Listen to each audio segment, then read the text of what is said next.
반갑습니다. 반갑습니다. 오늘 쿨렁하네요. 네. 쿨렁. 기침할 때는 꼭 입을 이렇게 가려야 되겠습니다. 네. 저희 애기가 지금 29개월인데도 벌써 그런 걸 배워오더라고요. 기침하니까 막 이렇게 하라고 막 애기가 좀 슬펐습니다. 네. 애기들이 그런 걸 배워야 되다니. 자, 오늘은 쿨롱 법칙입니다. 네. 기침하는 법도 배우고, 네. 쿨렁 법칙도 배우고. 네. 쿨롱 법칙 하기 전에 저번 시간에 이거 다음 시간에 보여드리겠다고 한 게 있었어요. 러더퍼드 산란 실험을 사실 좀 보여드리고 싶었는데 이 러더퍼드가 이제 그 당시에 이 그렇죠. 건포도빵 모형에 네. 의해서 배워오고 그런 줄 알고 이제 실험을 이제 건포도빵을 증명하기 위해서. 그렇죠. 건포도빵 실험을 하려고 이런 이제 금속 박에다가 네. 금을 이제 얇게 펼 수 있는 비싼 실험이죠. 좋은 이제 금속이죠. 네. 얇게 펴가지고 이제 알파 입자라고 아주 무겁고 아주 고에너지의 입자를 타타타타 쏘아줬습니다. 그래서 이 검출기로 몇 개나 도착하는가, 어떤 각도로 도착하는가 이런 것들을 셌죠. 그랬더니 말이에요. 그랬더니 깜짝 놀랄 만한 이거 보세요. 뭐야 저거? 튕기라고 지금 그 건포도빵이 아주 부드러운 빵이라고 했잖아요. 네. 털면 전자가 튕겨져 나오는. 근데 이렇게 무거운 총알 같은 입자들을 쏘는데 당연히 이제 직진하죠. 약간씩 틀어지면 방금 뭐야? 네. 방금 뭔가 어디 갔어요? 막 튕겨져 나왔죠. 네. 마치 빵에다 총을 쐈는데 총알이 옆으로 튕겨 나오고 저거 봐. 네. 저거 뭐야? 방금 뒤쪽으로도 막 빵에다 총을 쐈는데 대부분 뚫고 가는데 예. 몇 개가 이상하게 뒤로 튕겨져 나오는 거예요, 총알. 그럼 뭐라고 생각했어요? 저 빵 건포도빵이 빵 아닌데 속에 뭔가가 있다. 뭔가 숨겨놨구나 저거. 대부분 뚫고 가니까 빵이긴 빵이야. 빵 속에 쇠붕이 있었다. 그러니까요. 네, 총알을 튕겨낼 만한 어마무시한 아주 작은 게 숨어 있다. 뭐 여러 개가 튕겨 나오면 모르겠지만 가끔씩 튕겨 나오는 거 보니까 아주 작구나. 이렇게. 그리고 이 알파 입자가 플러스를 띱니다. 플러스를 띄는 걸 튕겨냈으니까 플러스를 띄는 띄워야겠다. 아주 작은 입자가 있을 것이다. 그래서 이게 이렇게 상상도를 이제 들여다보면 이렇게 되는 거죠. 가끔씩 저렇게 아주 무겁고 플러스를 띄는 입자가 가운데 탁 박혀 있어가지고 걔가 튕겨내는 거죠. 이렇게 러더퍼드가 우리가 알고 아는 이제 원자 핵이 발견된 거죠. 그렇죠. 원자 핵의 그 위치나 크기나 구성이 이제 발견이 된 거죠. 그래서 이거를 이제 이렇게 줌을 좀 당겨가지고 말이에요. 줌을 좀 당겨 볼게요. 그 원자 크기가 저렇게 노란색으로 있습니다. 크죠. 원자 크기가 저 정도면 그 전까지는 뭐 돌턴이나 뭐 톰슨의 이때는 저게 이제 빵 크기라고 생각했던 거죠. 또는 돌멩이 크기라고 생각한 거죠. 하지만 총알을 이렇게 쐈을 때 몇 개가 튕겨져 나오는 걸 보니 가까이서 보면 요렇게 요렇게 되고 있는 거다. 저기 그 튕겨내는 요렇게 되고 있는 거다. 네. 그죠? 어마무시하게 좁은 공간에 질량이 대부분 몰려 있고 그리고 양 플러스를 띠는 입자도 모여 있다. 이게 이제 원자 핵의 발견인 거죠. 그렇군요. 그래서 이 러더퍼드는 시오 마침다.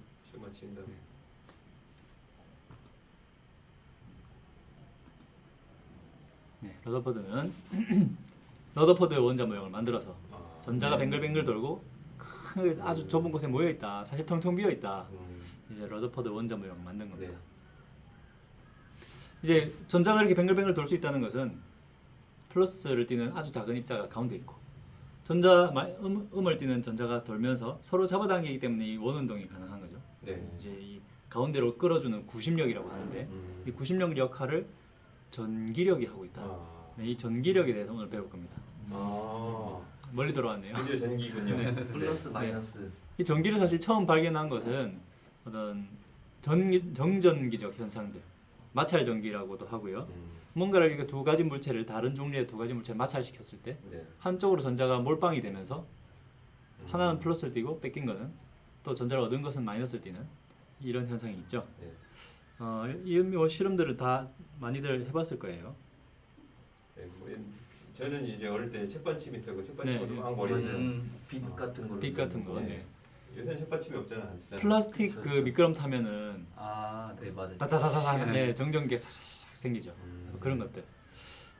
쿨롱이 이제 이 전기가 어떤 힘을 발휘하는가, 얼마나 어떠한 이제 크기의 힘을 발휘하는가를 실험을 했어요.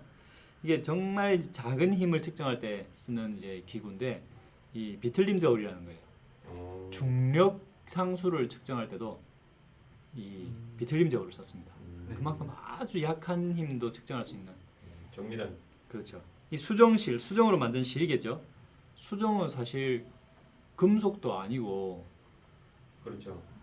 광물이죠. 광물이죠. 네. 뭐 돌멩이라고도 할 수 있죠. 네, SiO4. 그렇죠. 그게 실로 만들어진 거예요. 그러니까 이게 뭐 얼마나 이게 그 미세한 힘을 뒤틀림을 이제 측정하려고 했는가, 실로 만들 정도로 아주 약한 힘을 측정하려고 한 네. 거죠. 이제 여기 금속 구가 있어가지고 대전이 되면 서로 밀거나 당깁니다. 그럼 이제 이 실이 비틀리겠죠. 네. 실로도 뭐 바꿀 수는 있겠죠. 간이 실험을 하려면 이게 뭔가 비틀리겠죠. 뭐 영원히 비틀리지 않겠죠. 많이 비틀릴수록 복원력, 원래대로 돌아가려는 힘이 세질 테니까 그걸 용수철처럼 이용해서 이 힘을 측정한 거예요. 그랬더니 일단 이 쿨롱의 법칙을 발견할 수 있었습니다.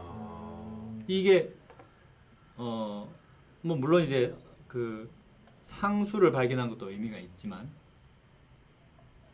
쿨롱의 법칙의 핵심은 이 거리와의 관계가 있죠. 거리와의 관계가 어떤가? 어떻습니까? 아주 이 자연계 여러 가지 힘의 그 법칙들의 모범이라 할 수 있습니다. 아주 모범적인 그런 법칙이 하나 나왔습니다. 나중에 이제 연구할 때 이 특히 전자기학 연구가 잘 돼 있고 롤 모델이 되어 왔기 때문에 나중에 연구들이 전자기학에서 많이들 이제 배우고 따온 면이 있죠.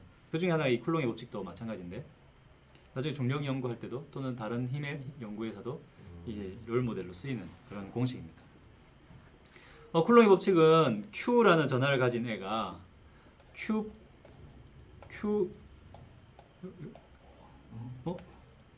오른쪽에 안 써지네. 이 영역이 설정이 안 돼 있나 봐요.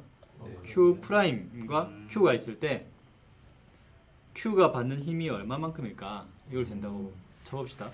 이게 작용 반작용이에요. 플러스끼리 밀고 플러스 마이너스 당기고 이런 힘들이 작용 반작용이라서 내가 밀면 그만큼 나도 밀리는 거예요. 그래서 이 힘의 크기가 Q가 받는 힘이든 Q 프라임이 받는 힘이든 상관이 없어.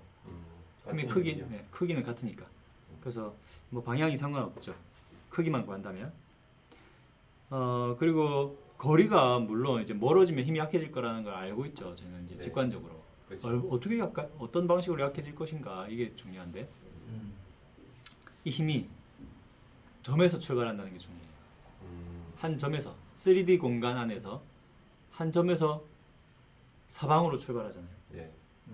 3차원으로. 네네. 그러니까 뭐 구형으로. 상상을 해보자면 원형으로 퍼져나갈까요?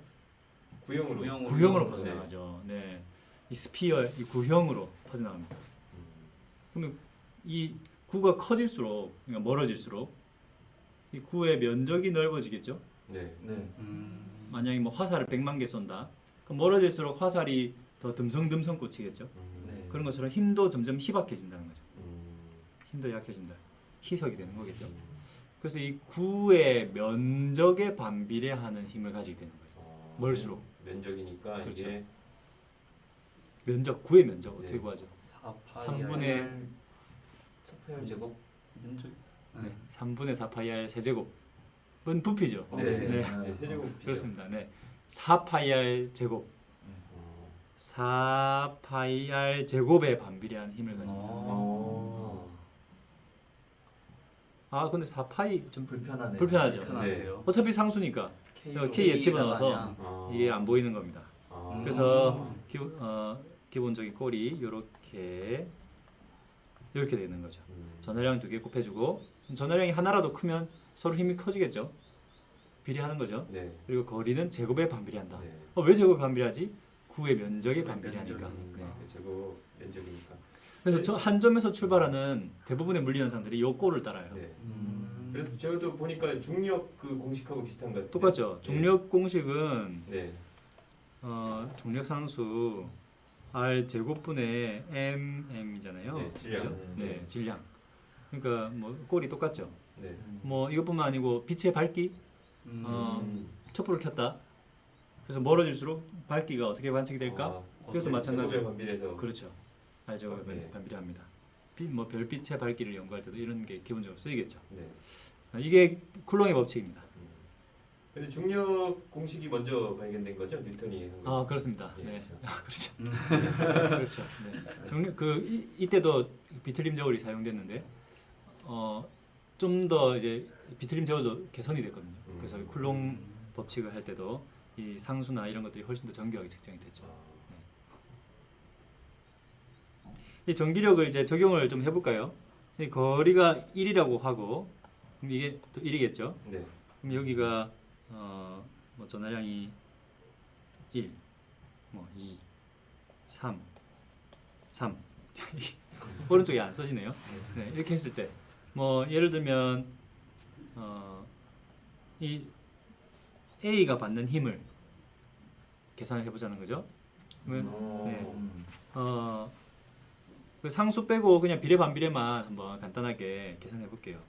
거리가 1만큼이니까 A, B, C라고 한다면 일단 B랑 먼저 힘을 계산해요. B랑 먼저 계산하면 인력. 거리가 1제곱이죠. 네. 여기도 안 써지네. 1제곱이네. 그리고 전하량이 1 곱하기 2죠. 네. 그래서 이 정도 이만큼의 힘의 크기가 되는 거예요. 네. 물론 상수 빼고 지금 얘기하는 거예요. 그리고 힘의 방향은 오른쪽으로 당기는 힘을 받겠죠. 네. 이만큼의 이쪽 방향 힘을 받는 거죠. 음, 그럼 C에 의해서는 어떤 힘을 받을까? A가 밀리는 힘을 받는 왼쪽으로. 거예요. 밀리는 힘, 왼쪽 힘을 네. 받는데 거리가 2예요. 그죠? 2의 제곱. 2의 제곱. 그리고 1이랑 3. 3이니까 4분의 3의 힘을 네. 왼쪽으로 받는 거죠. 음. 그러면 누가 이겼냐면 오른쪽 이가- 오른쪽 힘이 B가 이기죠. 이겼네. 단순히 더해줘서 남은 힘이 이제 여기 A에 작용한 알자 힘이 되겠죠. 만약에 이제 가운데 물체를 이제 이제 받는 힘이 궁금하다. 그럼 또 왼쪽에서 받는 힘 왼쪽으로 당겨가겠죠. 네. 또 C는 오른쪽으로도 당겨가겠죠. 음. 그래서 둘이 대결해서 누가 더 큰가 해서 남은 쪽으로 알자 힘을 남기면 되겠습니다. 네. 그러니까 두 물체 이상이 등장하면 그 각각 더 구해가지고 더해주면 돼요. 더해주고 빼주고. 근데 뭐 이렇게 뭐 삼체 문제는 해결이 안 된다 뭐 이런 얘기가 삼체 문제는 이제 움직일 때 말이죠. 네, 가만히 있을 때는 그냥 풀면 됩니다. 그런 소설 제목이 있어갖고 제가 네. 읽어보진 못했는데 삼체 문제는 해결이 안 된다. 네 그런 얘기를 들어보죠. 노답 삼체 문제. 네. 그게 이게 이제 뉴턴 역학 다 밝혀졌잖아요, 공식들이. 네. 근데 그걸 이제 시간에 따라서 이게 움직이게 만들면 음. 실시간으로 계산을 해야 되는데 그 실시간이라는 게 뭐 60분의 1초, 100분의 1초, 만분의 1초 무제한이잖아요. 미분해도 안 되나요 그게? 그러니까 한계가 있을 것 그 같아요. 미분을 어쨌든 컴퓨터가 매 순간 계산을 해야 되는데 새로운 계산을 예. 그게 이제 불가능하기 때문에 그래서 뭐 우주여행 같은 거 궤도 같은 거 이제 설정할 때 최대한 짧은 시간 그 시간을 잘게 쪼개서 다 계산을 하려고 하지만 얼마나 잘게 쪼개느냐는 이제 컴퓨터의 성능에 따라 다르니까 뭐 약간의 오차가 생길 수 있죠. 컴퓨터에 따라서. 슈퍼컴퓨터가 필요하겠네. 그렇죠. 양자 컴퓨터. 그렇죠. 이제 전기력을 이제 뭐 두 가지 사례를 해주려고 했는데 뭐 다를 게 없죠. 뭐 이제 네. 한쪽 방향에서 작용할 때. 네. 얘는 더잘 아까보다 끌리겠네요. 더 많이 끌려가겠네요. 자, 힘의 크기가 어느 화살표가 긴 화살표가 누구일까요? B가 당기는 힘일까요? C가 당기는 힘일까요? B가 당기는 힘일 것 같아요. 가까우니까? 네. 근데 전하량을 전하량에 따라서 모르는 그렇죠. 이게 사실 모르는 문제입니다. 아. 전하량이 같다면 박쌤 말이 맞습니다. 근데 전하량이 모르기 때문에 이것도 상황에 따라 다를 수 있겠죠. 두 가지를 고려해 줘야 된다 이겁니다. 이런 전기력이 이제 작용하는 여러 가지 얘들이 있죠. 뭐 원자 형성하는 거 플러스 마이너스가 서로 당겨서 이제 원자가 형성될 수 있는 거죠. 네. 따로 있지 않고 이온 결합 같은 네. 거 할 때. 이온 그렇죠. 전자가 붙들려 있다는 거 맞는 거. 그렇죠. 원래 따로 있다가 이제 원자핵이 플라즈마 전자가- 상태였잖아요.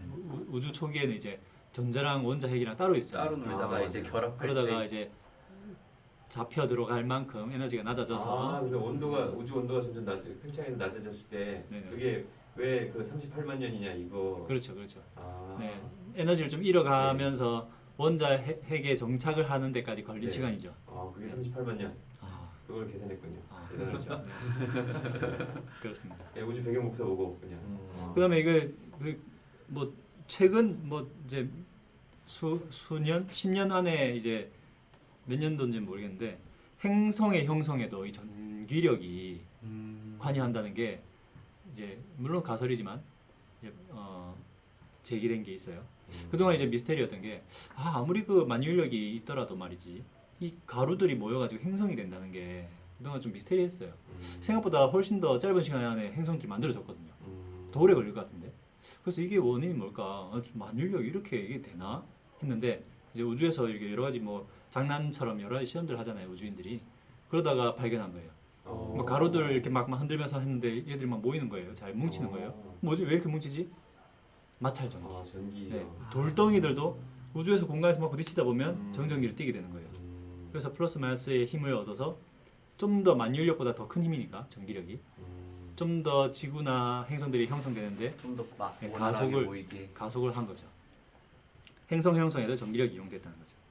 정전기력도 우리가 주변에서 확인하는 뭐 머리카락이 계속 달라붙는다든지 이런 것들 화학적 결합들도 다 전기력을 이용하는 거죠. 네. 네, 원자 단위에서 전기력을 이용하는 그래서 결합하고 분리되고 이런 것들을 이제 화학으로 제가 떼어줬습니다.